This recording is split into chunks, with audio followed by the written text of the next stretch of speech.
join 'em, but to beat 'em. Roger Ramjet, he's our man, hero of our nation. For his adventures, just be sure and stay tuned to this station. So come and join us, all you kids, for lots of fun and laughter, as Roger Ramjet and his men get all the crooks they're after.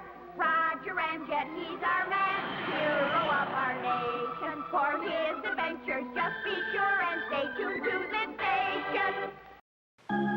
As this earthy episode begins, we find that 'twas the night before Christmas, and all through nasty headquarters, not a creature was stirring, just the baddest bad guy of them all, Noodles Romanoff and his henchmen, the no-goods. I'm mad. I'm really mad. Fight, turn, pinch, ow, grab it, Mice and all that kill. stuff, yeah. Here it is the night before Christmas, and we ain't even got a tree yet. That Roger Ramjet has made it so hot for us we can't even rob enough banks to afford presents. What a bad Christmas.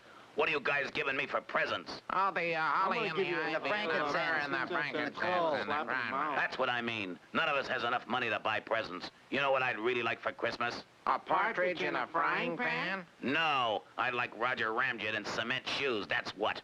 Why, if we could get Ramjet out of the way, we'd have clear sailing. No one to interrupt our crimes. Crime pays. You aren't kidding. About $4.75 Slightly an higher, hour. east to the right. Wait a minute. I got an idea. Roger Ramjet is a very sentimental sort. That means he'll go out to see Santa Claus today. Now, here's my plan. And as Nasty Noodles plotted, what do you think everybody's favorite hero was doing?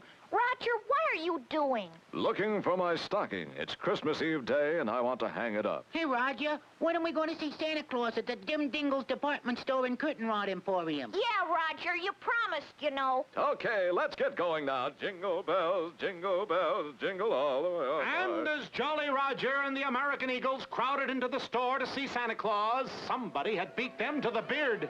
Next. Hello, Santa. Hello, Roger. Oh, you know me? Well, you know, in a small town. Of course. What would you like Santa to bring you? Well... Just have a look in Santa's bag.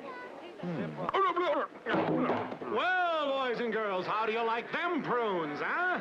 Noodles Romanoff has stolen Roger Ramjet. Oh, woe is everything if he doesn't get loose. But the American Eagles were on the job. What a waste. All the way downtown and we lose Roger and don't even get to see Santa Claus. Christmas, bah humbug. Hey, gang, look!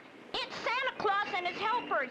Hey, Santa, wait up! Uh-oh, boys, it's those finky American Eagles. Quick, ticket on the lamb. A pork. Beef. Liver, all the onions. Chicken. Hey, I guess they want us to chase them. They're funning. Come on, gang!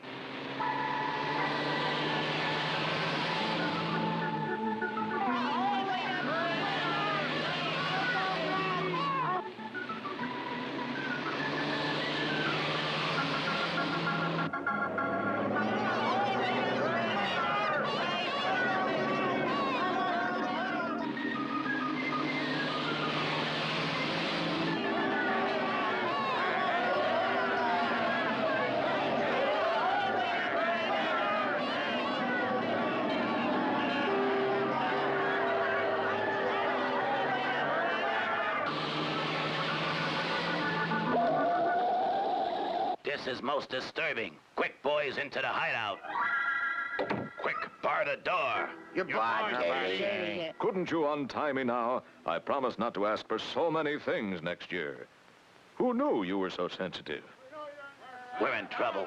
Hear that, mob? Oh, sounds like a lot more people want to ask you for presents, Santa. We're doomed. I don't think he's Santa Claus at all. Ah! Well, you found me out. And so quickly the ersatz Santa was arrested and his workers with him, and the next morning found the happiest Christmas the American Eagles ever had.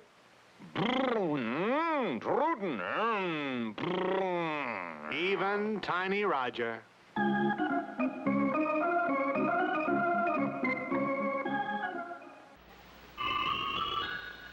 Man, woman, birth, death, infinity, kitty cat. As this esoteric episode begins, we journey to the world-famous Mito Brothers Clinic. Roger Ramjet has just entered the famous doctor's offices for his annual physical checkup. What do you see, Doctor? Just turn your head so I don't look through it and out the window, that's all. Doctor, it hurts when I do this. It hurts when you do this? Yes. Then don't do that. Oh, thank you, Doctor. I voted for Medicare, you know. Get out or I'll give you a shot in your femur. But what about me?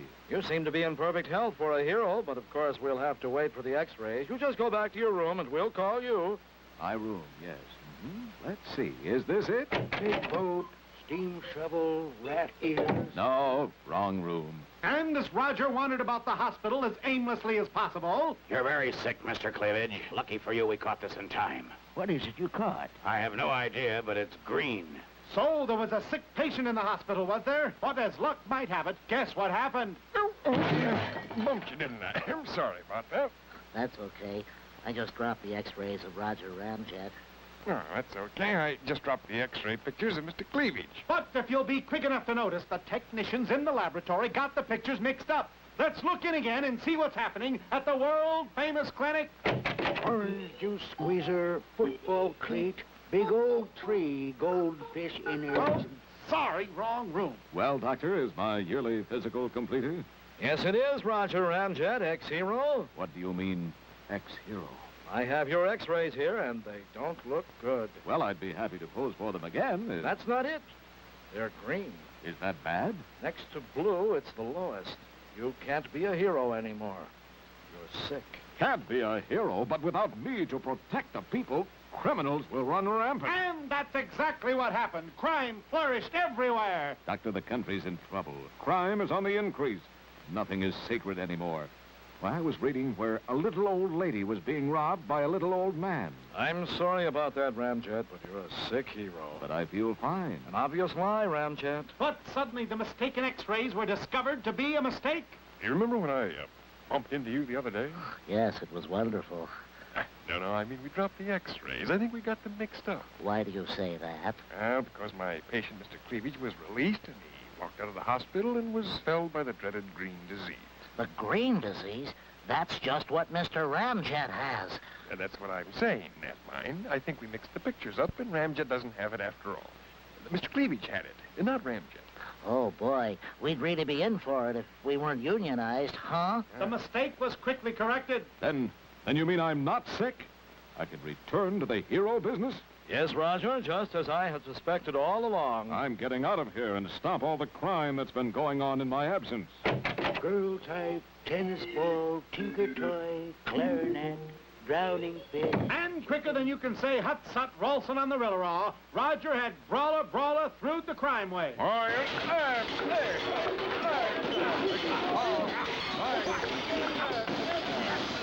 Well, now, there then. That ought to hold you.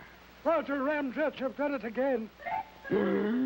What seems to be the trouble, Roger? I just got the doctor's bill for my checkup, and I don't feel too good after all. But once again, the Green Guild hero has saved the day for the legal world. Roger Ramjet has made this a nicer planet in which to live on. Dollar bill, AMA, another dollar bill, sick turtle, big bill. Sorry, wrong ending. What a mess. This unfathomable episode begins in American Eagle headquarters where Dan, boy genius and wizard inventor, makes a startling discovery. Eureka! I found it! A new discovery, Dan? Yes, I just discovered Eureka, California, right here on this map. But how about the new invention you were working on? Oh, I finished that yesterday. Would you like to see it? We sure would, Dan. And so the brilliant young American Eagle led his companions to the laboratory where he showed them the invention which was soon to startle the entire world. Well, there it is. Golly. Keepers. Boy, it's neat. What is it? It's a time machine. A time machine? Why don't you just get a wristwatch like everyone else? It's not a machine for telling time, Doodle. Well, what does it do, Dan? It breaks the barriers of time. With this machine, you can go forward into the future or back into the past. Hey, Greg, let's go to next year's World Series. I'm afraid it's not quite perfected yet, Doodle. I wouldn't want to test it till I'm absolutely sure it's working right. Just then, everybody's hero, Roger Ramjet, entered the lab. Hi there, gang. Say, what's this? That's Dan's new time machine, Roger. Oh, yes, that's what I thought it was. I guess you just sit at the controls like this. Right, Roger. But be careful. I have a... Oh, tut, my boy. I know all about these mechanical gadgets. What's this lever for? Roger, don't pull that.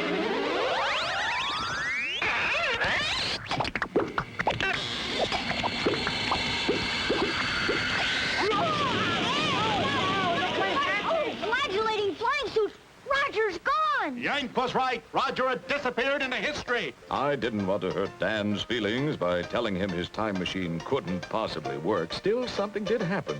I'd better find out where I am. I'll ask that strangely dressed chap over there.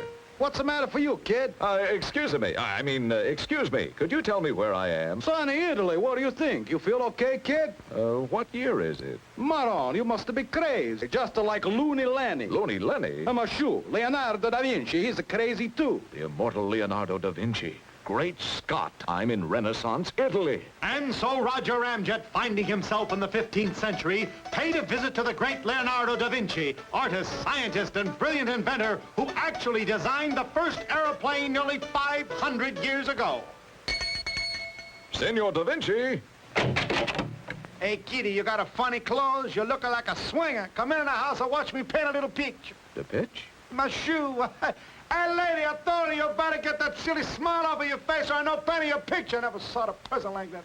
But I'm really more interested in your invention. Ah, now you're talking to kid. I really like it. That, hey, lady, go home. I painted you tomorrow. I don't need you around here. Well, I hear you had, or have, plans for an airplane. That, what?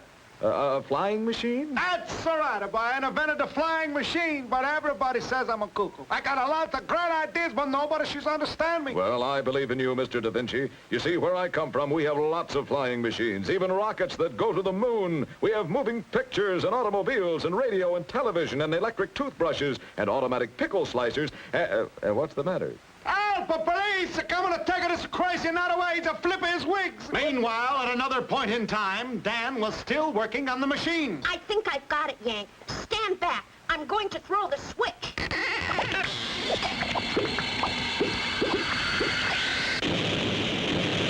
Roger, we're glad you're back. Where were you? I'm not sure, but the pizza was a delish. And so ends another far-fetched adventure of the ignoblest Roman of them all, Roger Ramjet and the American Eagles!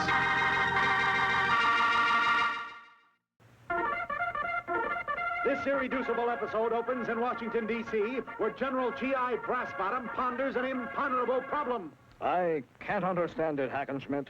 Understand what, sir? I sent Roger Ramjet on a secret mission last week, and I haven't heard from him. Maybe he doesn't have anything to report. Then he should report that he has nothing to report. Maybe he forgot your phone number. And maybe I forgot my pants, Hackenschmidt. Sometimes I wonder why I... Why don't you call American Eagle headquarters, sir? Perhaps they know where he is. Good thinking, Furman.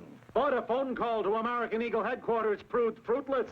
No, sir, General. We haven't heard from him either, and we're getting worried.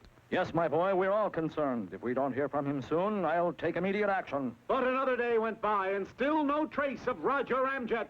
Hey, gang, Roger's still missing. What should we do? How about renting out his room? And as promised, the general sprang into action. Furman, call the FBI and the CID and put out an APB. Run it through R&I, then get me a J&B. And thus one of the greatest hero hunts in history began, as all the forces of the government were called upon to find Roger Ramjet. The Army looked on land, the Navy looked at sea, the Air Force looked in the air, the Marines looked everywhere.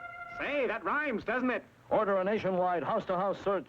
The police helped. Have you seen any sign of Roger Ramjet? And the Boy Scouts. Have you seen Roger Ramjet? And the Girl Scouts. Would you like to buy some cookies?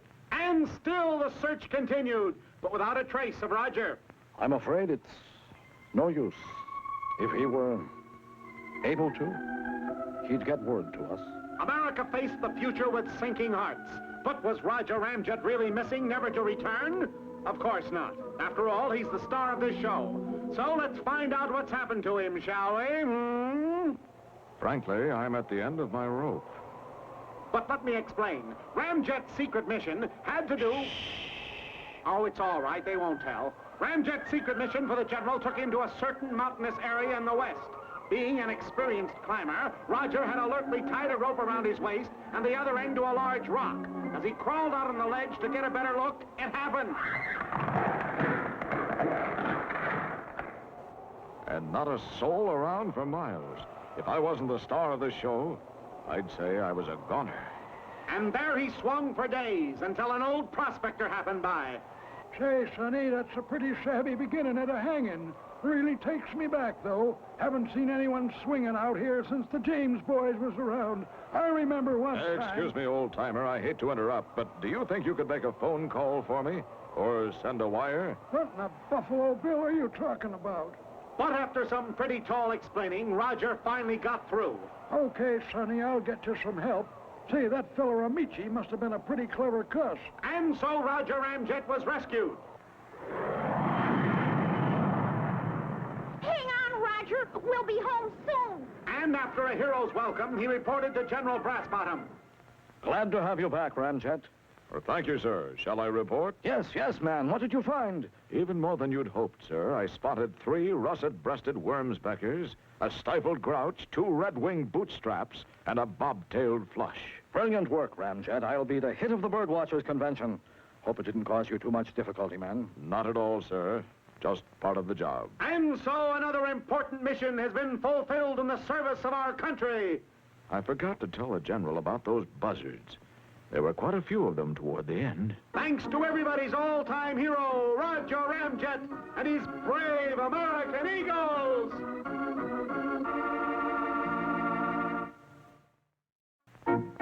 As this errant episode begins, we find a strange phenomenon taking place. Crime was on the rampage. All over the country, people who never so much as mugged an old lady were engaging in heinous crimes. Hi, how's your family? Shut your mouth and give me a wallet and take this. Oh, boy, just wait till your wife hears about this. I've always wanted to take candy from a baby. All over the country, the crimes continued. The nation was alarmed. Even the Army had no ready explanation for the crimes. However... I don't get it. How can a teddy bear walk and talk? Oh, there's the phone, or the door, or something like that. Let's see. I'll try the phone. I was right. I don't know what you did, Ramjet, but congratulations on a real first. Listen, man, get to Washington immediately. We've got a problem. So have I, General. My plane is in the hangar for repairs. Could you come here? Oh, very well. After all, it is your show. As the general proceeded to Lompoc to join Roger, the crimes were still continuing. And who was behind this nasty wave? It was, of all people, an advertising man named Marvin Media Rep. Oh, for joy and joy, my plan is working after all. I'm so ingenious. How dare those bullies take me off the Edsel account just when I was getting it straightened around? Oh, marvelous. All my commercials are telling people to be bad and evil. Soon the whole world will be without law, and then I shall take over as king of the underworld. Oh, I'm so happy joy-wise. Well, boys and girls, Marvin Media Rep was a bad man, wasn't he? But how could he be stopped? Why don't you just turn off the power at all the television stations? We can't do that. What would people do for entertainment? What do you suggest? Find out where they're transmitting the commercials from, Ramjet.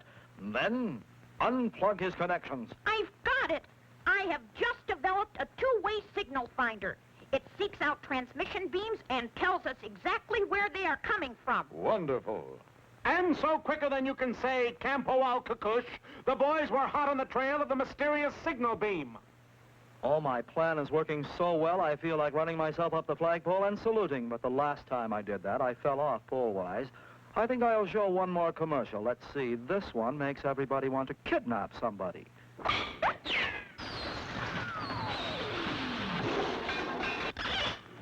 Roger, I found it. The missing beam.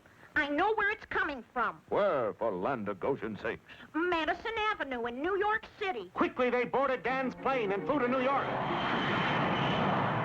They landed instantly, and in a matter of hours, caught a cab into town. This is it, Roger. The PKEDEMEBBDO building. The signal is coming from inside. This concludes another day of crime casting. Be sure and tune in tomorrow for more interesting crimes to commit. Good night and good crime. Pardon me, sir, but do you know anything about a television station near here? Oh, my, yes, affirmative-wise. Right inside here, it's mine. Yours? You? You aren't by any chance the man who is broadcasting the crime commercials, are you? Certainly. My mother taught me never to lie. Well, mister, that's admirable, but I'm afraid you'll have to be placed under arrest. Your crime days are over. I expected as much, jail-wise. But tell me, how did you like my commercials in terms of program content? Very effective, client-wise. Come along. And And so one of Roger Ramjet's most bizarre cases was wrapped up. Marvin, media rep, would never turn people to crime again. And we owe our lawful existence once again to Roger Ramjet, America's favorite guy, hero-wise.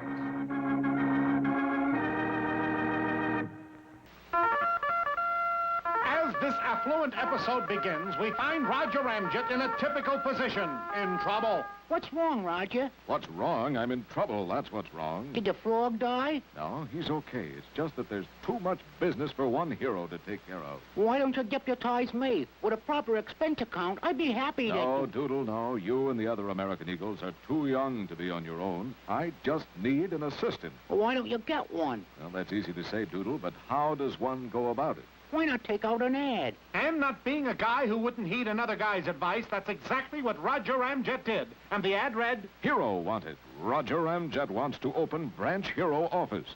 Applicants should be at least as smart as a whip. Now, all we have to do is wait for the applicants to come, and then I'll hire one. Hello. I'm here regarding the ad, with regards to it. I want the job. Here's my Social Security card. You look a little old to be a hero. And you look a little dumb to be a world book. Do I get the job or not? I got good qualifications. I was in the First World War in 1903. But that war didn't start till 1917. Yeah, well, I saw a good thing and got in early. Next. I want the job. Why? I find housework isn't enough to keep the mind alive. Next. Ah, but look who next was. It was none other than Noodles Romanoff, disguised as a nice guy. Hello there, kind employer type. Are you applying? No, I'm working my way through Harvard by selling Yale locks. Of course I'm applying for the job. If you don't give it to me, I'll break your ear. You're hired. You start immediately. We've had a goodly amount of crime breaking out in Oregon, so I want you to open a branch office in Green Bay, West. And that's just what they did. Okay, boys, now we can commit crimes under the guise of legality because we're supposed to be Roger Ramjet's helpers. Oh, boy, how about them popsicles, you little flyawaits? What? A long-distance call from Green Bay? Yes, put it through. What is it, Vince? What's the problem? A man is pretending to be a friend of mine and stealing everything from the Midwest. Don't worry about a thing. Who is that, Roger? That's funny. That's the third call I've had today saying our new man is not doing a very good job. I can't understand it. Come on, men. Let's scrimmage. Let's scramble! And that's just what they did. They scrimmaged all the way back to Wisconsin to check up on the newly hired member of the Ramjet Hero team. Oh, hello there, your boss ship. What a surprising pleasant. What do I owe this occasion to? I want to know just what in the blue propellers is going on here. I hired you to help me solve crimes and give me some time to rest. So far, all I've had is bad reports. Crime rates are going higher than ever. Remember that money I gave you last week? Money? You aren't allowed to take money. Heroes work on a government subsidy. Ha! The money, Hero Fink. I don't understand. The woman is sick, Roger. Pay her no mind. Obviously been out in the senile too long. Senile, schmenile. I paid you $1.50 to protect me from burglars last week, and I still got robbed. Take this. Oh! Noodles Romanoff. Noodles Romanoff? Why, I've been dupeted. Again. Now you're in for it.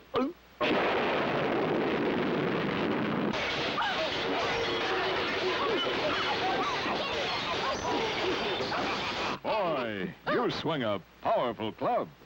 Hey, Roger, how about it that you... And taking Doodle's advice, Roger Ramjet hired a swinging new assistant in Green Bay, West. Once more making the world a nicer place in which to do things on. You bet your sweet badge, honey. Oh, shut up!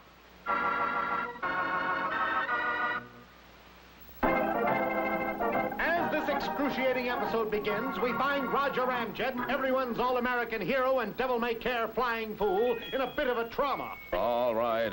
Who took it? I left it right here. What, Roger? My magazine, Man's Monthly. I was right in the middle of a very interesting story. It was how to turn a new desk into 2 old orange crates. I've been here all along. I didn't see it. And other funny things were happening. Hey, that's funny. Somebody put the lasagna in a medicine cabinet. I wonder... Oh, Doodle, pass me the lasagna, will you? And still other relatively weird things went on. It's getting pretty late. I think I'll go to the television set and turn off the bathroom before retiring. I don't want to cause no problems, gang, but Yeah? I think Roger has wigged out. Huh? He's cracked. He stepped outside his head. Listen, gang, Roger is not here in a fig leaf. That's Fig Bar! Just you. And it seemed to be true. Roger Ramjet seemed in dire need of psychiatric help. He misplaced things, he forgot things, he couldn't handle the reality of being a hero any longer. He was cracking. He wondered... I wonder if I am cracking. And he wondered... I wonder if the hero business has become too consuming for me. And he wondered... I wonder if cogito ergo sum started this way. And so Roger decided... I'll get out of the hero business for a while, and I'll take it easy. Maybe without all the pressure, I'll... Suddenly...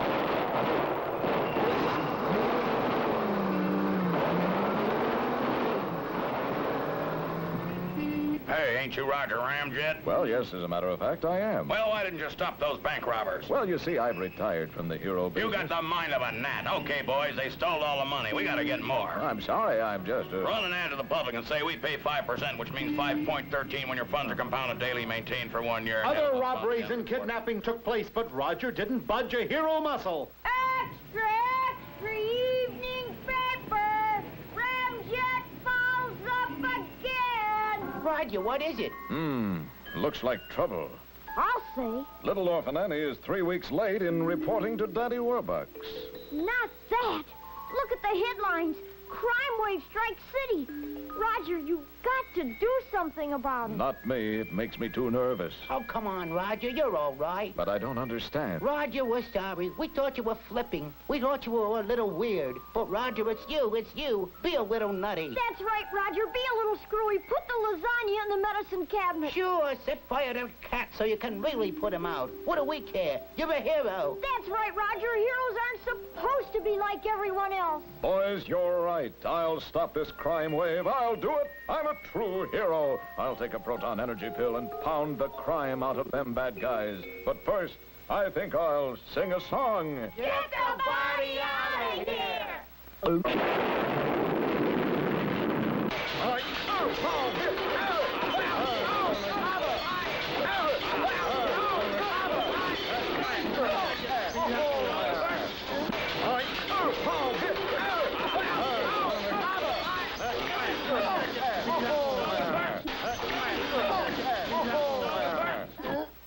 Well, boys, I did it. I stopped the crime wave and made this city a nicer one in which to live. Aren't I nice? Oh, say, Roger, you are a real hero-type guy. We love you, baby. I'll say, Roger, we're awfully proud of you. Oh? And so as the sun gaily sets in the west or wherever it goes when it gets dark out, and they turn the streetlights on, Roger Ramjet has, under goodly amounts of stress, saved the world and made this place a nicer one on which to sit in. As this emphatic episode begins, we find the ocean gone away. That's right, you little geographical gnomies. The ocean is gone away. So are the Great and the near Great Lakes. All the water in the world is gone.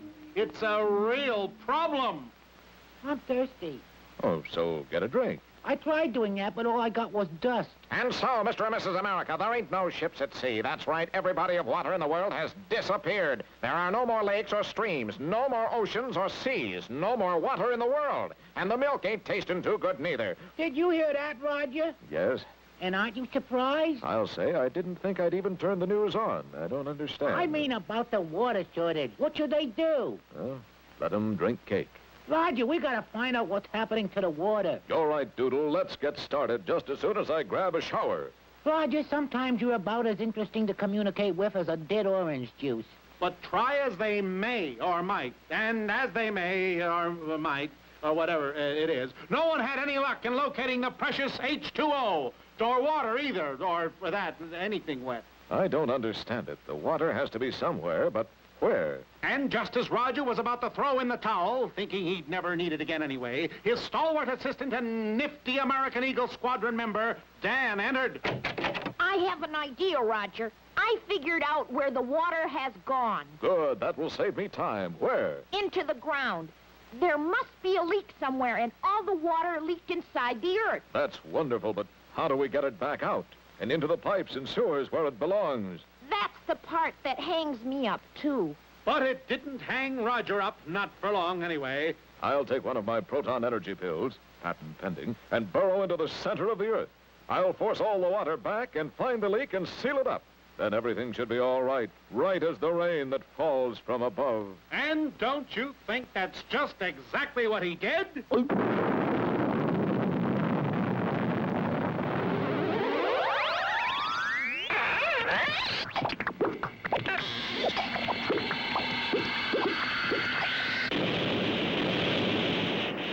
Roger, is everything going all right? Oh, not really, no. What's wrong? I want my money. But Roger, in the face of it all, continued to burrow.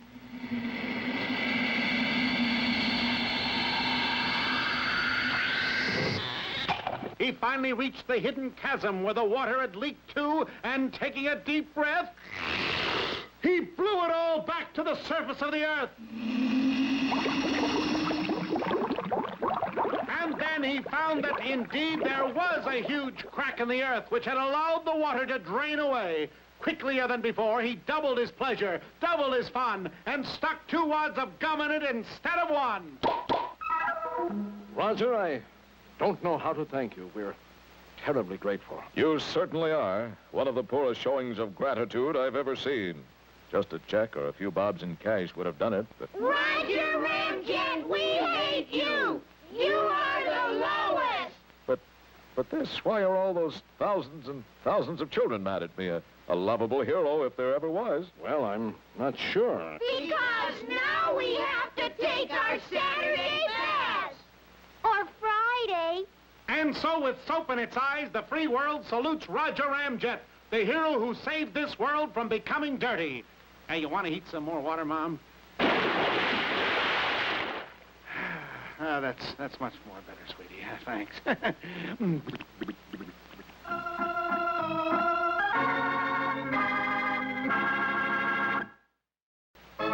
As this connubial episode begins, the Daily Mail has just arrived at American Eagle headquarters. Anything interesting in today's mail, kid? Here's one that looks like kind of an invitation, Roger. And as Roger reads the invitation, he's suddenly blanched visibly. Roger, you blanched visibly. What's wrong? Is it bad news? It's Mother. What about your mother, Roger? Is something wrong? She's getting married. Married? Hey, that's neat. Why are you looking so sad, Roger? Well, she might have at least consulted me before making such a big decision. Did she consult you the first time she got married? Why, no, and that's another thing I'll have to talk to her about. But you weren't even born yet. That's no excuse. If a mother can't confide in her own little boy, then it's just... And so it was that Roger Ramjet and the American Eagles arrived the next day in Lompoc, where plans were being laid for the forthcoming wedding of kindly, sweet, dear old Ma Ramjet. Roger, baby boy of mine, whom I used to bounce on my knee and which probably rattled your brains loose. How are you, honey face? Well, Mother, you seem to be in fine fettle. What other kind of fettle is there, Lumpy? Hi there, kids. Hello, Mrs. Ramjet, and congratulations. Why, bless your sweet little hearts. And call me Ma, you ruddy-cheeked little rabbit grabbers. Mother, this decision of yours to marry came as quite a surprise. Well, son, a girl needs a man around the house. And just who is your husband-to-be, Mother? You'll love him, Raj, a real high society type. You mean he's rich? Are you kidding? This guy's so ritzy, he mixes alphabet soup with buckwheat flour so he can have monogram pancakes. Wow! Yes, sir. He's got a ranch, too. Got 300 head of cattle. Lots of ranchers have 300 head of cattle. In the refrigerator? Well, I can hardly wait to meet my new daddy. You'll be meeting your new brother, too. Bentley has a boy just about your age. Bentley? Yeah, classy moniker, ain't it, Tubby?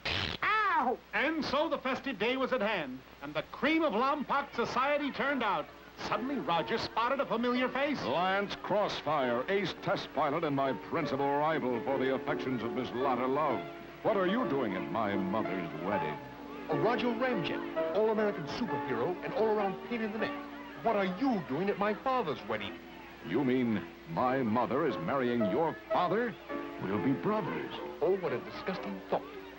I simply cannot allow dads to marry so far beneath his social class. Is that so? Well, if you think the Crossfires are better than the Ramjets, you're cuckoo. My mother is too good for your father. Listen, Ramjet, I don't want in-laws that look like a bunch of outlaws. Why, you... Take that!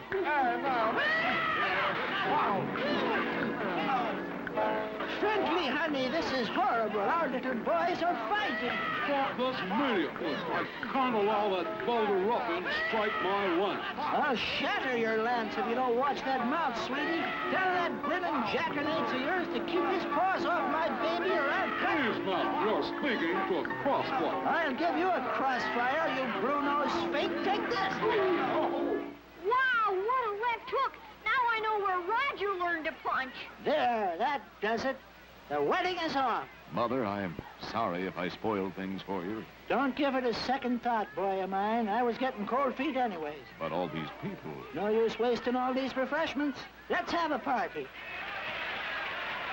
And they did. The biggest, wildest party in Lompot's history. As we close the book on another gala episode of Roger Ramjet and the American Eagles and that very merry widow, Ma Ramjet. Yahoo! I could have danced all night! Hey, turn on the TV, gang. It's time to watch one of our favorite programs, The Richard Baboon Show. I wonder who that can be. Open up in there, you little dinglings. Why, it's Mrs. Ramjet. Call me Ma, honey pot. Ah! Where's that ridiculous son of mine? He's guest of honor at the Army Day Parade. They want him to throw out the first sergeant. Oh, rats. I came all the way over here by blimp to surprise him, and he's not even here. You came all the way here in a blimp? Not in a blimp, on a blimp. I sit on top holding a sign that says, next time you're in Lompoc, eat at Yafnaro's family-style cafe. Golly, isn't that dangerous? Not unless you order the goulash, sweetie. It's just plain murder. Why don't you sit down and wait, Mrs. Ramjet? Roger should be back soon. Call me Ma, dagnabbit. And say, while I'm waiting, I'll entertain you kiddies with my famous impression of Guy Kibbe. Why don't you tell us a story about when Roger was a little boy? Yeah, please tell us. Come on, tell us a story, please. Cool it, shut up. I'll tell you about how Roger first started flying. Let's see, it was back in the summer in 19... He was always crazy about planes, even as a little tyke. Once he even built him a little plane out of orange crates and tried to fly off the garage, the clever little devil. Contact. Look, Ma, I'm... Contact. Look, Ma, I'm... Contact. Look, Ma, I'm... Luckily, he landed on something soft, or he might have been hurt. His pa was a little bit miffed about that one, but I'll never forget the day little Roger first won his wings.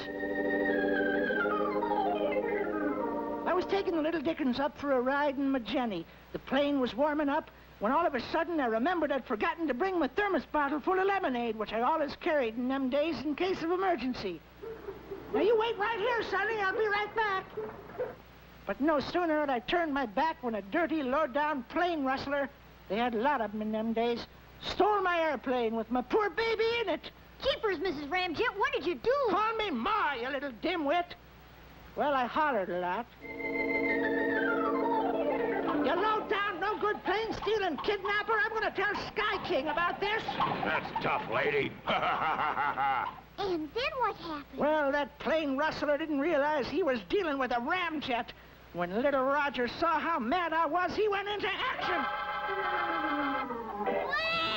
Quiet, kid, or I'll... Good shot, son. Now all you have to do is land the plane.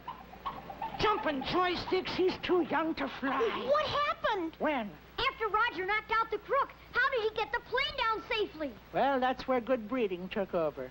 Like a true ramjet, that little Dickens showed his natural flying skill. He brought her in all by himself for a perfect three-point landing.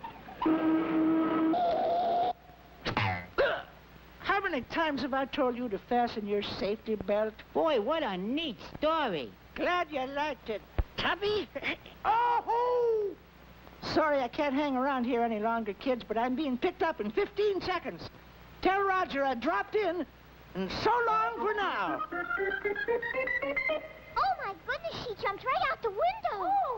Oh. See you next time I'm through the territory.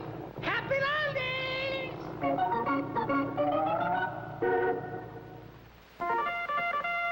As this exterminating episode begins, we join Roger Ramjet, that all-American hero and devil-may-care flying fool, as...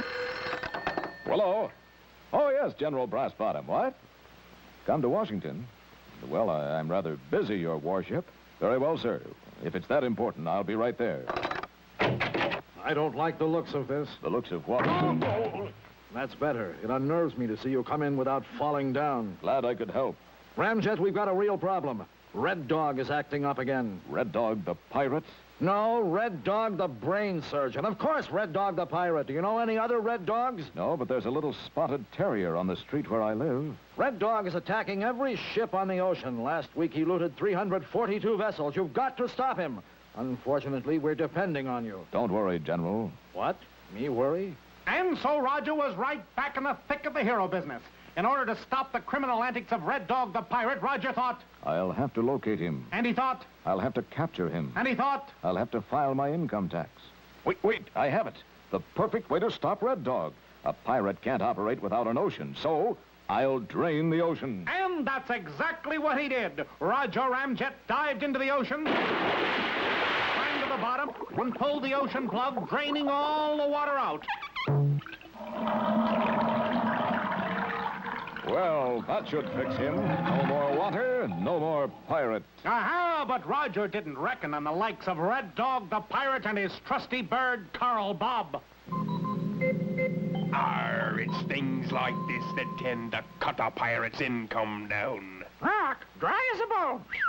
But me fine feathered friend, old Red Dog ain't to be outsmarted. Now here's me plan.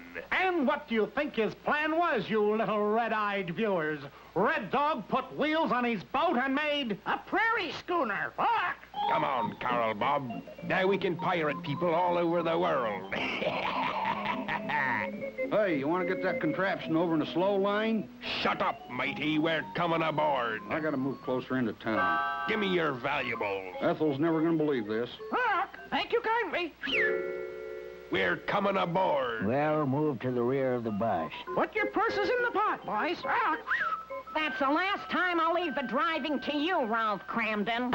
Oh, and so with motorists being held up all over America, Roger Ramjet set out to right the wrong. I certainly hope I can entice that pirate to board my car. That way I can take my proton energy pill and pound him nicely and put him in jail. What's that up ahead? It looks like... it might be, I think... Roger was right. It was Red Dog holding up still another motorist. Arr, all right, mateys. We're coming aboard to rob you. Now give me all your money and... And badges, Rock. That's right, and badges. Yikes, you're policemen. You got it, fella. Let me see your registration. You check the bird, Frank. Right, Joe. Can I see your license, ma'am? We've been swindled. Yes, ma'am. You're under arrest. What for, Rock? Pirate's license is expired. Let's go.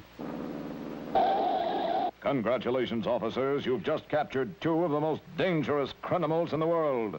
Yes, ma'am. That's our job. Right, Frank? What's that, Joe? Catch him. And, sir? Me? That's right. This is for you. What is it? A ticket. What for? The policeman's ball. $25, ma'am. You want to get it up, fella? And so as Roger Ramjet got it up, the world had been made a safer one in which to live, thanks to everybody's heroic hero. The only problem was Roger had been assigned one additional task by the government, filling the ocean back up. Being a hero is not always what it's cracked up to be.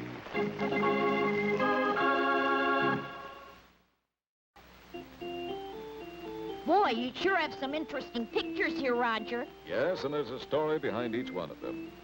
There's nothing behind this one but a blank wall. No, Doodle. Roger means that each picture represents an adventure. Right, Dan. Now take this one, for example.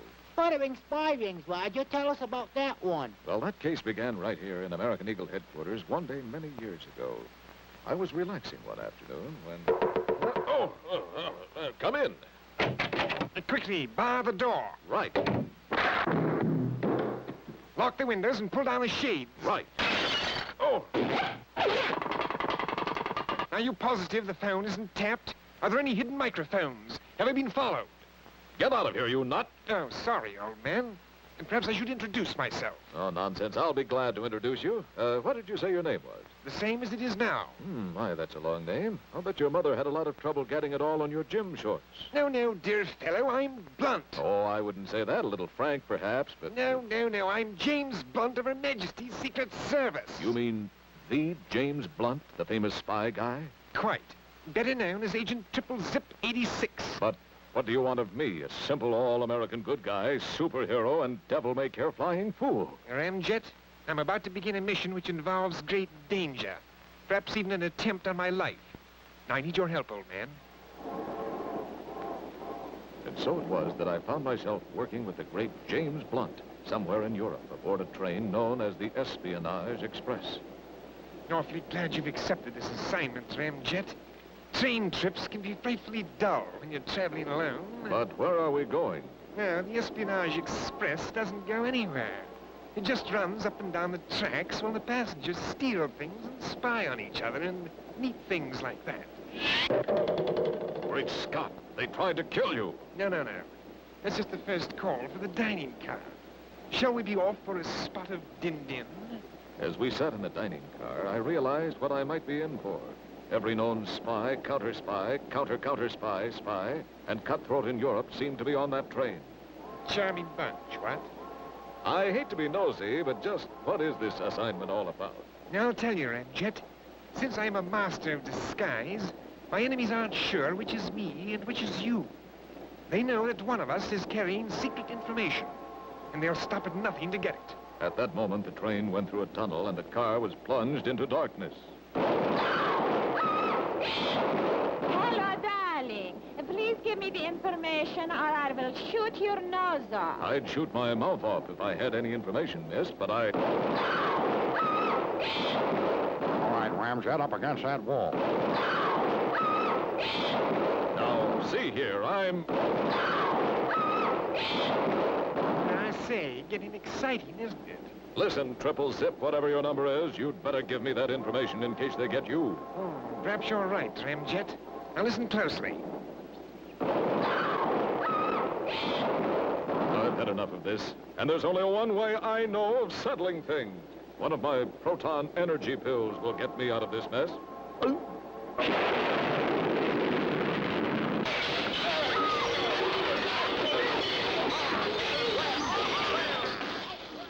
You mean you beat up the whole entire train full of spies? Yes, I guess I'm just not cut out for spying, so I settled the matter the good old American way. But tell us, Roger, what was the secret information? The what? Oh, yes.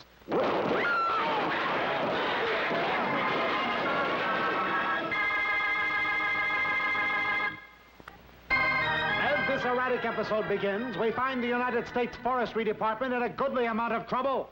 Sir, I think you should be made aware of a problem. You're gonna tell me about a problem? I've been cooped up in this Meshuggah lookout tower for 3 months. Ha ha ha! I'll tell you about a problem. Yes, sir, but it's about our trees. Trees? What about the trees? Why, the woods are full of them.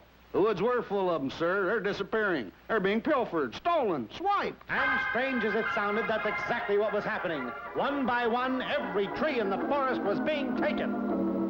Gentlemen, I have here a report on our trees. Oh, boy, could I read it when you're through? No, you never return anything. I do, too. Oh, yeah? Where's that nifty report I gave you on maple syrup sap, huh? Where's that one? What'd you do with that one, smart guy? I hate you. Anyway, this report says all our trees are being stolen. If something isn't done about it soon, our nation will be completely treeless, and you know what that means. Yeah, Bambi wouldn't have no place to live at. Call Roger Ramjet. Roger Ramjet! Not like that. I meant on the telephone. Roger Woodman, spare that tree. Ramjet reporting, sir. That's wonderful.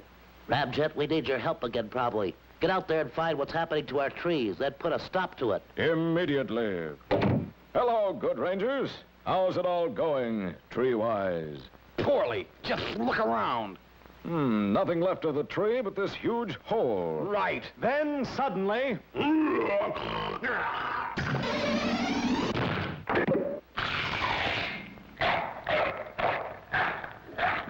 So that was it. A gigantic bear was behind the tree snatching. Now all Roger had to figure out was... How do I get out of here without having my foot eaten off? And how to stop the bear. I got it. Why don't you talk that bear, Roger? I'll say you've got it, and it's affecting your brain. Are you crazy? I'm not going down there.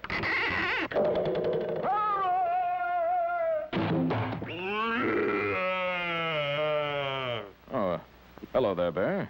Now listen, you don't know me, but a lot of fellows at the government kind of elected me to talk to you about this tree eating. Now, they want you to stop, you see, and further...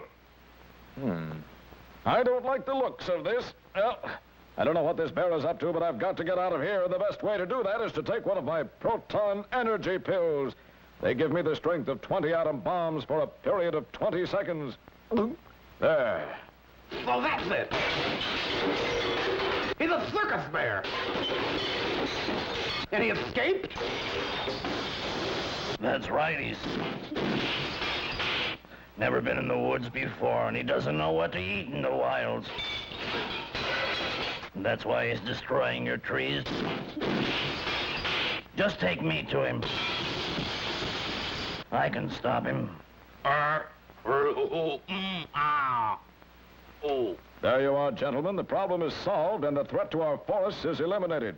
Thanks to me, Roger Ramjet, fearless all-American hero type. Ramjet, you fool. That is a very priceless bear. If you've hurt him, I'll have you arrested. Yeah, Ramjet, you big bully, picking on a poor defenseless creature of the forest like this. You should be ashamed of yourself. Come on, Bruno. Did the mean man hurt my baby? That's better. Come on, sweetie. Being a hero can be a lonely existence at times. And so Roger Ramjet has done it again. Saved our national forests from ruin and beaten the fur out of a poor little defenseless bear. The bully.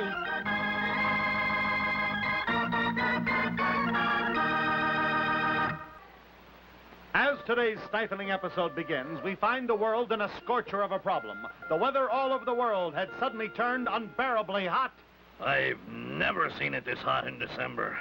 In other parts of the world, it was getting so hot that all the water was evaporating. Watch this one, Gertrude.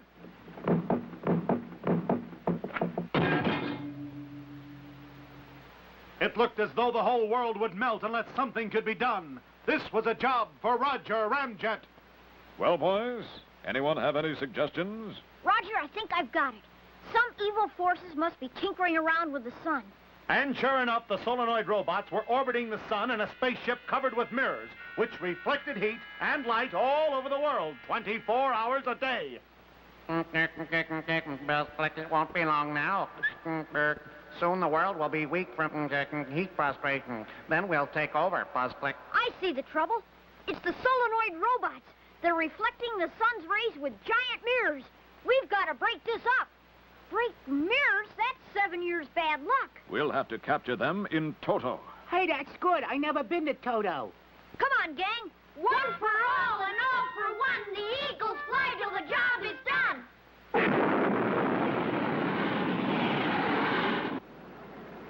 But as Roger Ramjet and the American Eagles race sunward, they are under constant surveillance. Well, Buzzclick, it looks like our old friends Roger Ramjet and those pesky kids. They'll never get through to us. Buzzclick, the heat is too intense for their ordinary Buzzclick Earth planes.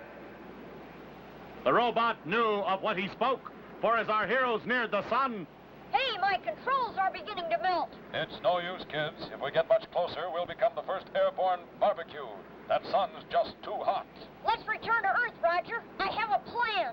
And back once more on Earth, Yank explained his ingenious idea. First, we pack Roger in dry ice. Dry ice? Right. And then all we have... And the next day, there was a knock on the door of the solenoid robot spaceship.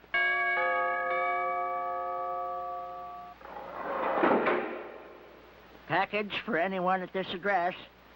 Buzzclick, but how did you get through this tremendous heat?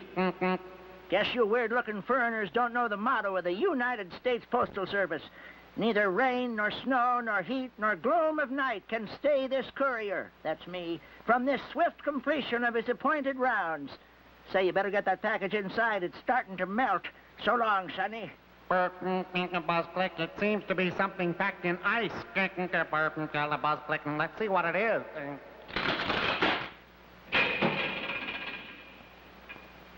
All right, you metallic mischief makers, you're through. This proton energy pill gives me the strength of 20 atom bombs for 20 seconds. Buzzclick, get him. It takes 5 seconds, Burton, for the pill to work, Buzzclick.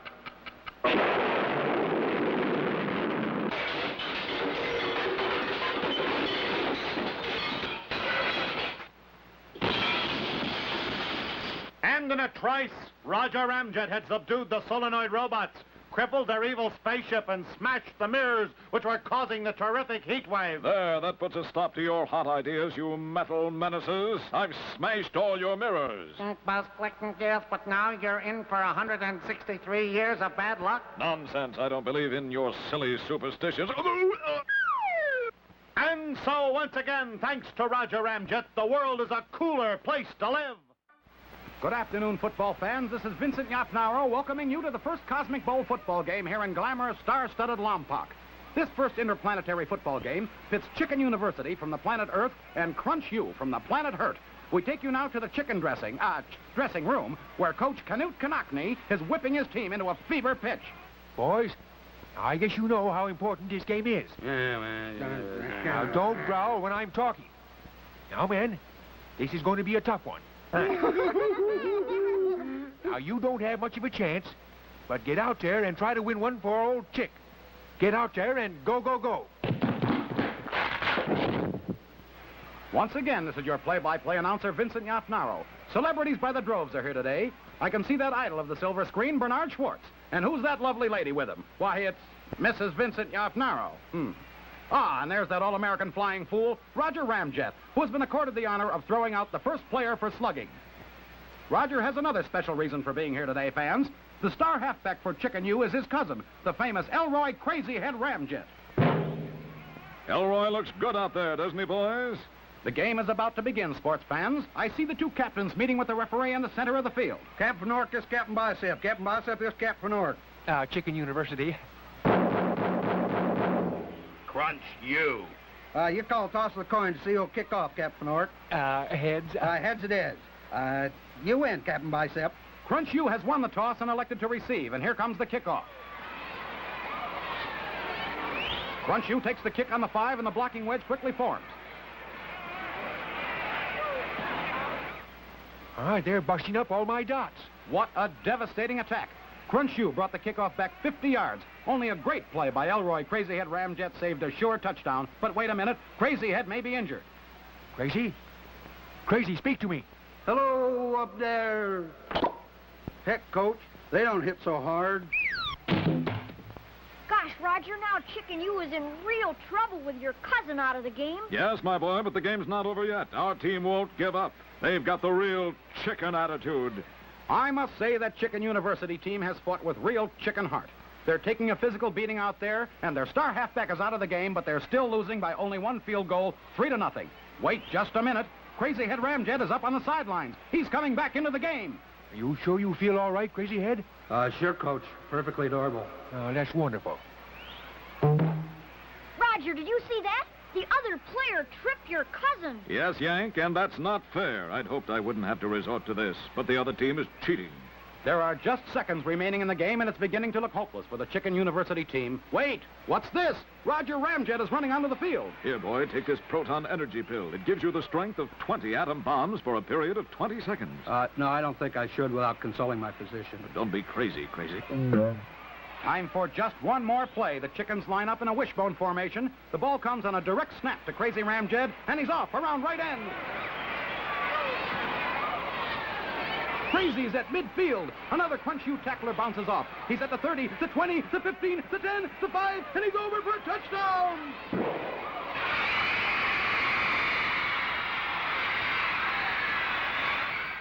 Chicken U wins the ball game 6-3, and the fans are going wild.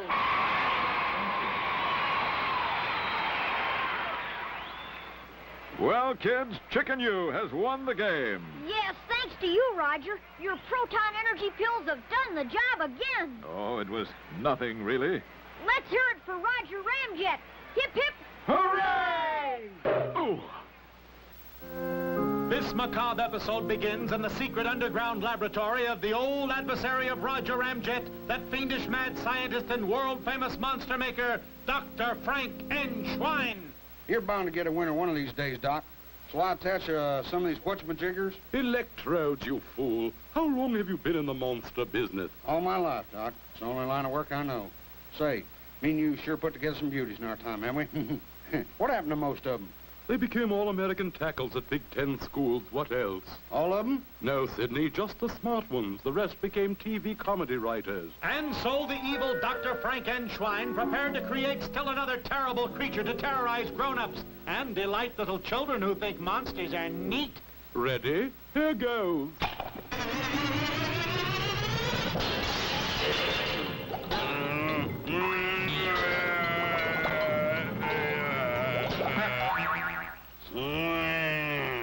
Now steady, big fellow. Careful, Doc. This one looks stronger than an aggravated gorilla. I am your master. Understand? You will obey me. Master. He knows me, Sidney. Isn't that wonderful? You know, Doc, I think he's got your eyes. And so Dr. Frank N. Schwein set about his usual brand of dirty work. What you got there, Doc? A picture of the one man who stands in the way of all of us evildoers, Roger Ramjet. Here, Leslie, look at this. Yes, this is our enemy. I want you to get him and bring him back here. Understand? And so it was that Dr. Schwein's monster made his way to American Eagle headquarters. But when he arrived at his destination, he found a rather confusing problem. What the heck was that? Sounds like there's a monster knocking at the door. You see, I was right. A monster! Now, Doodle, don't be rude. Won't you come in, Mr. Monster? You probably want to see Roger. Well, Roger isn't here right now. Why don't you sit down and wait for him? Meanwhile, back at the Schwein cellar... I wonder what's keeping him, Sidney. He should have dragged Ramjet kicking and screaming back here an hour ago. And at that very moment at American Eagle headquarters... Have some more milk and cookies, Mr. Monster. Gee, Mr. Monster, you're a neat guy. Then suddenly the doorbell rang. Come in. So, you little rat things, what have you done to my lovely monster? Looks like Ramjet ain't here, Doc.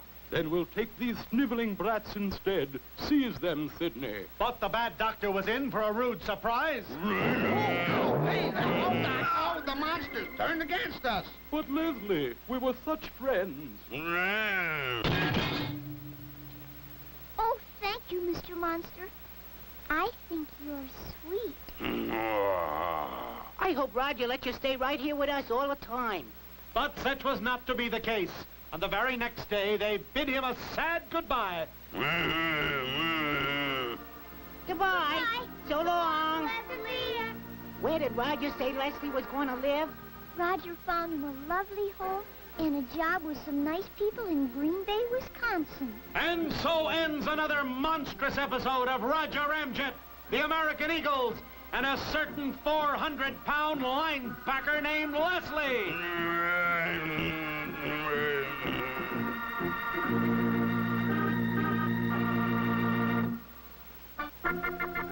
As this idiotic episode begins, we find Roger Ramjet at the headquarters of the American Eagle Squadron, tidying up his weekly affairs. I had more weekly affairs last week than I thought. These things are heavy. Must be the weight. Suddenly, the doorbell rang. Hello? Hello? That's funny. I could have sworn that was the mailman. Oh, well.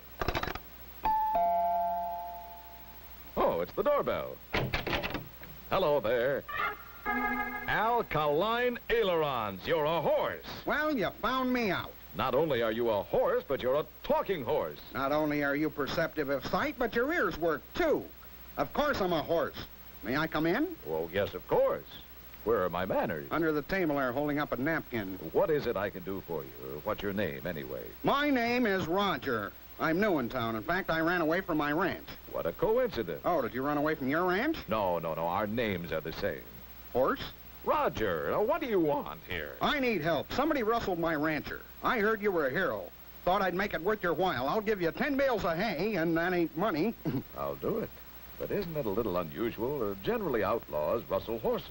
The horse market's in a slump, according to the latest Dow Jones averages. But why would anybody want to rustle your master, a rancher? There's a giant ring of rancher rustlers where I come from. They rustle ranchers and hold them for ransom. Rustling ranchers, is it? Will you help? Help? Of course I'll help. They don't call me two-gun Ramjet for nothing. I'll bet they don't, no. And so it was. Roger Ramjet agreed to go west, young horse, and help Roger find out who had rustled his rancher. Meanwhile, as the two kings of law and order made their way west, the rancher rustling was still going on. Got me another one, Lukey. Pretty soon we'll have all the ranchers in the country.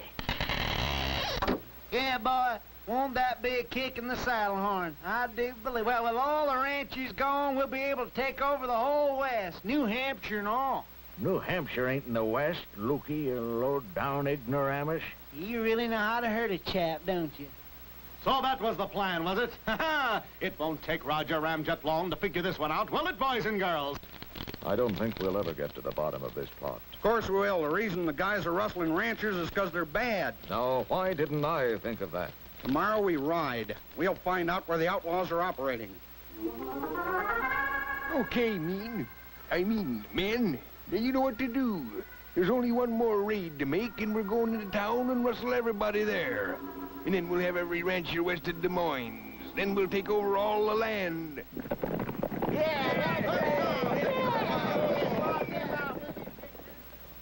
We're in luck, Roger. There they are. And there are all the rustled ranchers. How about that? We've got to stop them. And I've got just the thing to do it, too. I'll take a proton energy pill. They give me the strength of 20 atom bombs for a period of 20 seconds. We'll show those rustlers the old what for.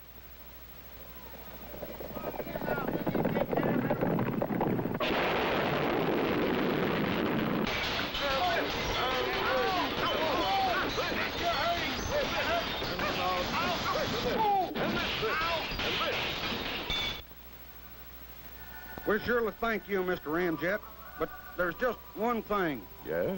How'd you know we was all in trouble? Oh, that was simple. Your talking horse told me. Talking horse? What talking horse? Why, that one over there. His name is Roger. Man's loony's a jaybird. And so, once again, Roger Ramjet has saved the day. Sort of.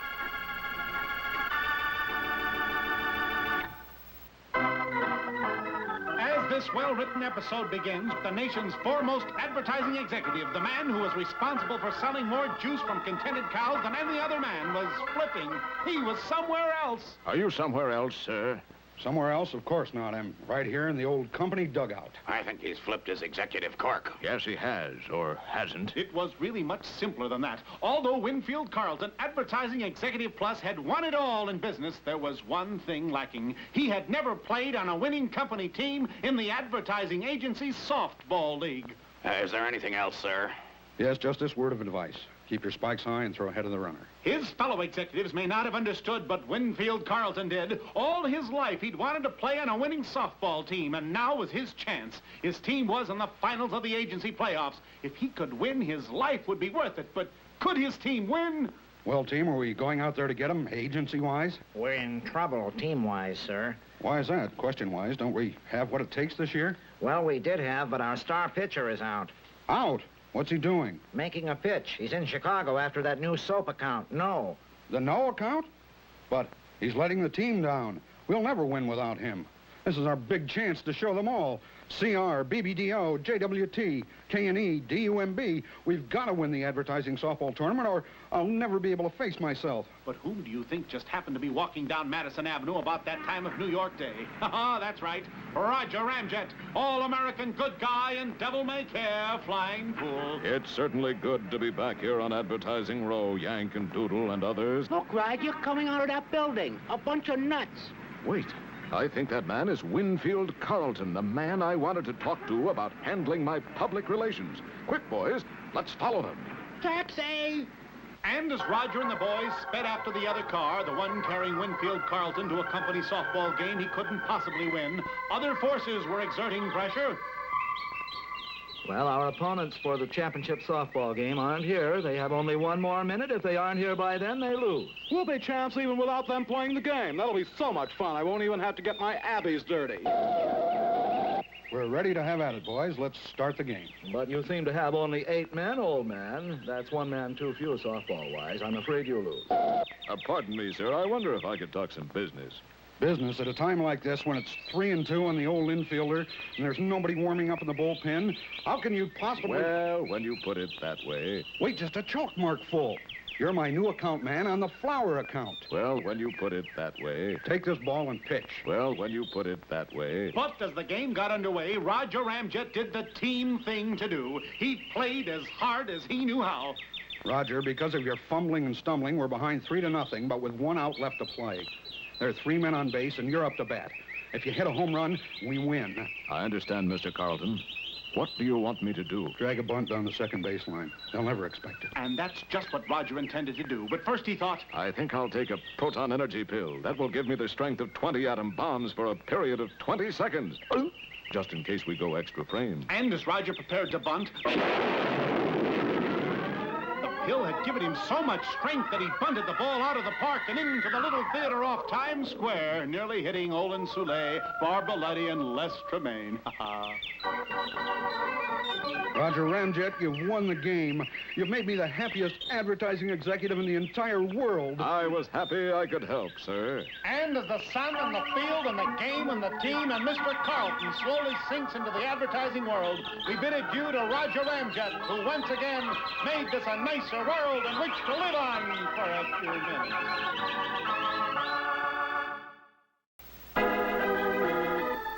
As this pernicious episode begins, Roger Ramjet, that cool, devil-may-care, hero-type guy, is about as cool as a Watusi dancer with a hot foot. Something was radically wrong with our guy. What's wrong, Roger? You're awfully jumpy today. Yeah, I'm pretty divey, too. What's the matter? Who are you hiding from? Hiding? Who's hiding? I was merely inspecting the bottom of the couch from the backside. 45.7% of all home accidents happen because people are too blasted careless about the bottom of couches. Come on, Roger. You can't fool us. Now tell us what's wrong. Maybe we can help you, Roger. Oh, all right, I am bothered. You see, a few weeks ago, I met a group of people who invited me to a fox hunt, and I don't want to go. Is this the abode of Roger Ramjet, ace fox hunt guy? Yeah. No! Well, is it or not? Well, it was, yes, but it isn't, no. Mr. Ramjet had to leave town unexpectedly. His uncle was stricken with a severe case of potato famine. Oh, go with him, Roger. We know you can do well in that fox hunt. You simply must come. My master, Lord Henry Brimstone, would be terribly upset, you see. No, let me go! Put me down, you... Oh, Ramjet, how good you could make it. Have you no habit? Well, yes, but I'm trying to cut down, thanks. No, I mean, are you going to ride in that outlandish costume? You're absolutely right. It would ruin the entire hunt. I'll just leave... Won't hear of it. You'll ride just as you are. Hark, what's that?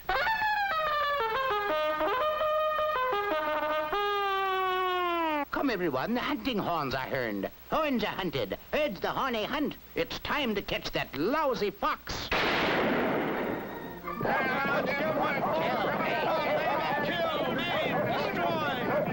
Get the blind off!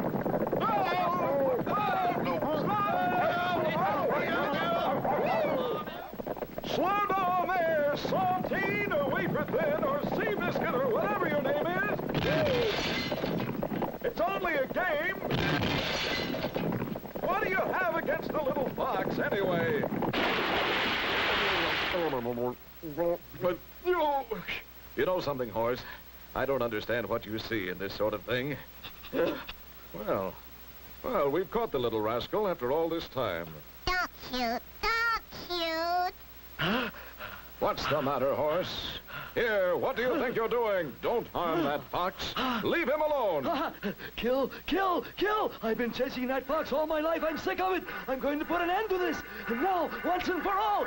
No, I'll just take a proton energy pill and get rid of the horse. These pills give me the strength of 20 atom bombs for a period of 20 seconds. There.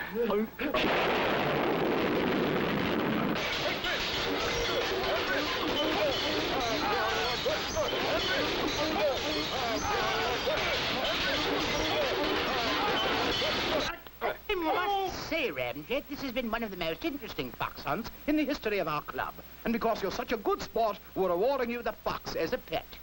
Well, Lord Brimstone, I don't know what could make either of us happier. And not only that, I'm also going to bestow upon you another gift. You may keep the horse which you rode in the hunt.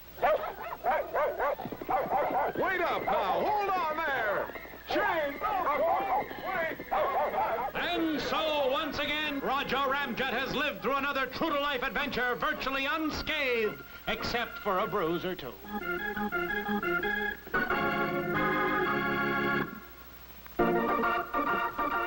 As this inextricable episode begins, it looks as though this country has another problem. And as so often is the case, they've called upon the services of... Roger Ramjet. What seems to be the problem? Ramjet, did you ever hear of Dr. Watt? Doctor who? Watt. No. Not no, I said Watt. Well, who's what? Watt is Watt, that's who. But I thought you said... Now cut that out. Ramjet, I'm talking about the notorious Dr. Watt, one of the most sinister criminals in the world. Oh, I see. Well, General, what's Watt up to? Something so fiendish, so diabolical, so horrible, that I can hardly talk about it. Talk about what, General? That's exactly what I am talking about, Ramjet. Dr. Watt and his counterfeit comic book plan. Counterfeit comic books? Why, that... Steady, Ramjet, we all feel the same way. Dr. Watt has set up his own printing plant. He's printing comic books that look exactly like the real ones, except the bad guys always win. General, that strikes at the very core of American youth. If all the heroes lose, kids will have nothing to believe in. Except real-life heroes like you, my boy. You've got to stop them before it's too late. Find that printing plant, smash it, destroy the counterfeit comic books, capture Dr. Watt, pick up a large anchovy pizza, and report back here. And so Roger Ramjet was off on another great adventure, beginning with a visit to a certain disreputable news dealer called Under-the-Counter Overmeyer. What can I do for you? I'm interested in comic books. A very special kind, if you know what I mean. I get you, Bud. You mean the one where the bad guys win? Just step into the back room. And when Roger entered the back room, he found the terrible evidence of Dr. Watt's dirty work. Oh, this is ghastly. Super Guy gets clobbered. Rat Man breaks his toe. And here's the worst one of all. Roger Ramjet gets beat up by a chicken. Now they've gone too far. And suddenly a voice spoke to Roger Ramjet. Greetings, Ramjet. This is Dr. Watt. Who? Watt. Where? Now cut that out. You are my prisoner. At this very moment, you are standing over a trapdoor. Do you expect me to fall for that? Well, guys and gals, it looks like Roger Ramjet has walked, or rather fallen, right into a trap. So glad you could drop in, Ramjet. Welcome to the fastest-growing little publishing business in these parts. You fiend, you're corrupting the youth of America. Yes, isn't that lovely? Soon they'll like the bad guys and hate the good guys, thanks to my clever counterfeit comic books. Why, you're crazy. Crazy, he calls me. Sure, I'm crazy. Crazy like a lox, Ramjet. Now I'm going to crush you in this giant book press.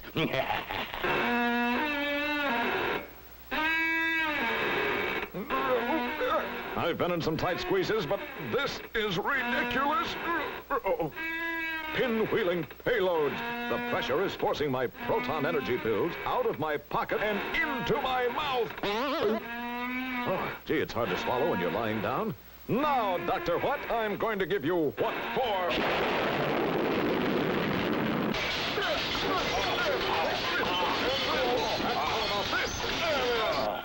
That ought to take care of you. Eh, what? Your evil printing presses are destroyed, and now little kids are safe from your slanderous counterfeit comic books. The idea Roger Ramjet gets beat up by a chicken. Kids would never have believed that one anyway. Now, wait. Stand back. I didn't mean... And so ends another chicken adventure of that true-life hero, Roger Ramjet.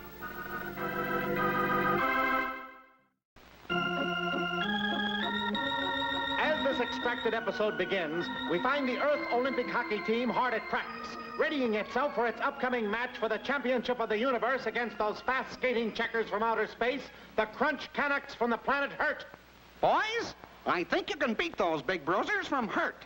Now, I want you all to get a good night's sleep and be rested for the game tomorrow. Taking the coach at his word, the hockey team raced back to their hotel and, in a matter of seconds, fell fast asleep. But as the players slept, an evil element crept into the scene. It was none other than the coach of the Crunch Canucks, Harry None Other, and he was up to no good. That ought to make certain us guys will win a big game. This is their star goalie, Peerless Paul Puck. Without him, they won't stand a chance against us. Okay, you guys. Now, a joke is a joke, but where is Peerless Paul? What have you done with him? Honest, Coach, we didn't do nothing with him. He's just gone. He sure was, for at that very point in time, Peerless Paul Puck was really on ice. That should hold him. Nobody will find him in his deserted warehouse. Now let's get on to the game. This is going to put us at a definite disadvantage. Where can we get somebody to substitute for our goalie? Yeah, he's got to be fat, so he'll take up a lot of room. And dumb, yes. And just then, a little fat, dumb guy was entering the stadium. Hey, Roger, this is really keen. I never seen a hockey game before. Oh, you'll love it, Doodle. It's the fastest game on ice. What other games are on ice? Don't be disagreeable, Doodle. I'm your elder. I think we found our answer, men. Hey, little fat kid, how much is 2 and 2? Oh, me? 2 and 2. Let's see. The square root of the hypothesis is equal to the sum of the part of the... I don't know. Good. A dumb fat kid. The coach knew when he had a good thing going, and he quickly outfitted Doodle and shoved him onto the ice toward the goal. Just stand there and don't let anybody put that little black thing in that net. Good evening, ladies and gentlemen. This is your play-by-play announcer, Vincent Yafnaro, about to bring you this thrilling hockey match between the Earth All-Stars and the Crunch Canucks. And there's the face-off. Here comes the Canucks power play. The Canucks center gets set to shoot. Wowee, what a shot. And what a save by goalie Doodle. With timeout on the ice, the score is tied at 0 for both teams each. Roger, I've got one thing to ask. How do I get out of this frozen outfit? These guys are going to kill me. Nonsense, my boy. Get out there and show them the stuffings an American Eagle is made of. That I don't mind. I just don't want to get the stuffings all over the ice. All right, play has begun in the second period, and Doodle is sensational. They're really applying the pressure on Doodle, but he's up to the challenge so far. This kid is a natural hockey player. Look at those saves. Keep it up, Doodle. What'd you say, Roger? Ooh. Uh-oh. Looks like Doodle has been shaken up down there. Are you all right, Doodle? No, I'm not. Look at that lump. Feels like an elephant's Adam's apple. And I'm dizzy, too. Let me out of here. You'll have to stay in, boy. You're the only goaltender we've got. There are just seconds left to play in this hockey game, and it's still a scoreless tie. Somebody will have to score, or nobody will win. Uh-oh. Here comes the Canucks' great scorer, Harry Highstick, and he's alone on Doodle. This could be the game. He shoots. Ooh. Ladies and gentlemen, Doodle has scored a goal with his stomach. And the match is over. The Earth All-Stars are champions of the universe. You were beautiful, Doodle. Way to go, baby. Thanks, Roger. It's nothing any talented All-American couldn't have performed as adequately. Oh! And so, again, a near disaster has been averted, thanks to Doodle and his big, fat tummy.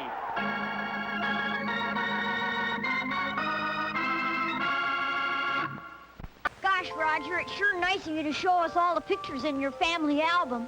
Are all of these people your ancestors, Roger? Yes, my boy. I come from an old and illustrious family which has helped to write some of the most glowing chapters in American history. Who's this, Roger?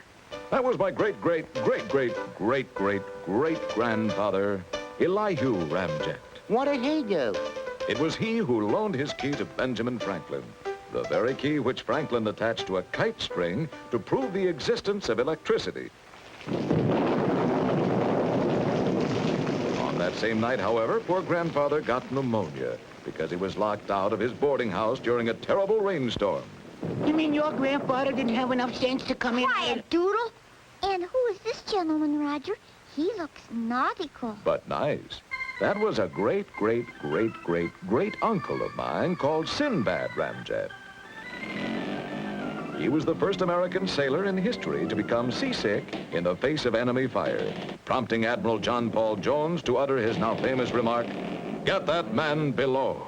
And who's this cavalry officer, Roger? Ah, that was Captain Light Horse Harry Ramjet, whose flashing saber and boyish grin struck terror into the hearts of the hostile Indians who sought to block America's expansion to the west. Was he a hero too, Roger? Was he? No fair, I asked you first. It was Light Horse Harry whose exploits were told in every barracks from Fort Apache to Ward Bond National Park, who advised General Custer that the Indians would never attack at the Little Bighorn.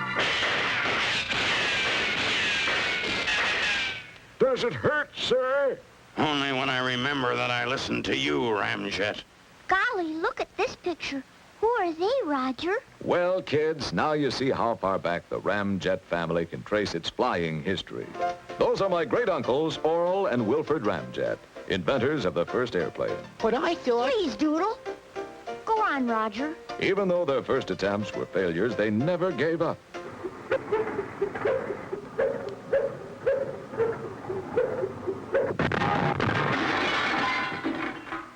And still they kept on trying. Till finally they got a plane into the air. What are you doing here? I thought you was flying the plane. And I thought you was a flying her. And who's this, Roger? He looks like a real flyer. Yes, Yank, this is my grandfather, the immortal Colonel Billy Ramjet, one of the first flying aces of World War I. Who can ever forget his stirring dogfights over France with the dreaded German ace, Baron von Fliegelschwein? Ach so, one of these days I'm going to get that verstunken amerikanische flying fool, Billy Ramjet, and shoot him down like a Wiener Schnitzel. I'm looking forward to finally meeting up with the dreaded German ace, Baron von Fliegelschwein, who has shot down 50 of our aircraft. And one day, both men got their wish. They met head-on somewhere over France. And still the great air battle continued. There. Golly, Roger, what happened to your uncle and the Baron? They were both captured by a man named York and spent the rest of the war playing pinochle. Well, that's it for tonight, kids. Come on, it's bedtime now. But, Roger, there's one more page in the picture album. What's on that? Oh, nothing that would be of interest to you, Doodle. Now, brush your teeth and get up to bed. What is on that page, Roger? Why, it's you, Roger, when you was a little baby. Yeah! So it is. Boy, what a nice bear.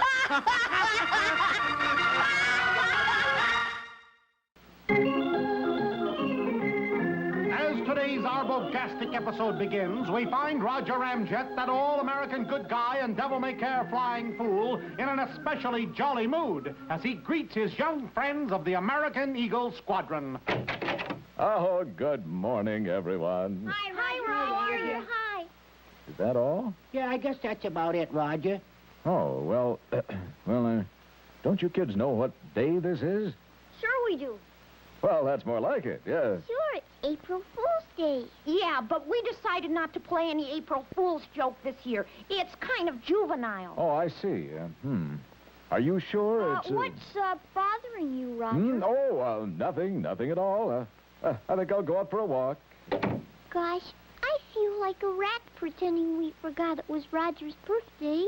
Yeah, but we don't want to spoil a surprise, do we? Doodle's right, Dee. Now, come on. Let's get the shopping done for Roger's party. So that was it. Those cunning little devils were planning to throw a surprise birthday party for Roger, who was at that very moment sitting in the park talking to a pigeon.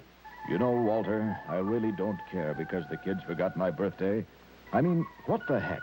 They've got other things to think about. So what if I am their leader and their best friend? It's not really important. It's only a lousy birthday. That's all. And back at American Eagle headquarters... Boy, I hope we have a good turnout for the party. Everybody's coming, even the bad guys that Roger beats up on all the time. Yes, I guess everybody loves Roger, even his enemies. And later that same day, Roger sadly wended his way back to headquarters. Well, I guess that's the way it goes, all alone on my birthday. No one to talk with, Just me and my gramophone. Guess I'll take a nap. And soon nothing could be heard but the sound of Roger's rhythmic breathing. And then, slowly, quietly, the doorknob turned. Okay, gang. Ready? Now. Happy birthday, but where did Roger go? Bungling blast off. He jumped right out of the window. Hey, Roger, did we take you by surprise? Oh, of course not. I always take a flying leap out of the window about this time of day. Well, anyway, happy birthday. Come on in and join the party. You little Dickenses, you. I'm overwhelmed. And look who's here. General Brassbottom and Lance Crossfire and... And don't forget about me, Raj, honey. Mother. I'm so glad you could make it, Mrs. Ramjet. Call me Ma, you little... But suddenly Roger spotted another familiar face. Doodles Romanoff and his no-goods. No punching, Ramjet. We was invited to the party. Right, boys? Right. Nut cups. We even brung you a present. Here. Why, wait a minute. It's ticking. It's a bomb! Stand back, everybody. Why must you always be suspicious, Ramjet? Look, it's just an alarm clock. I'm sorry, Romanoff. I've misjudged you. Please accept my apologies. Come on, Roger, cut your birthday cake. Come on, boys. Let's split. Aren't you going to have some cake, Mr. Romanoff? No, thanks. We have to be running along. And just then, Roger Ramjet cut the cake.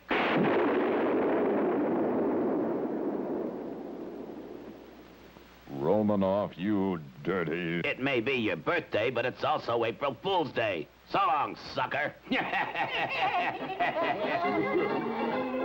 And so ends another confectionery adventure of the sweetest hero this side of Lombok, Roger Ramjet on the American Eagles.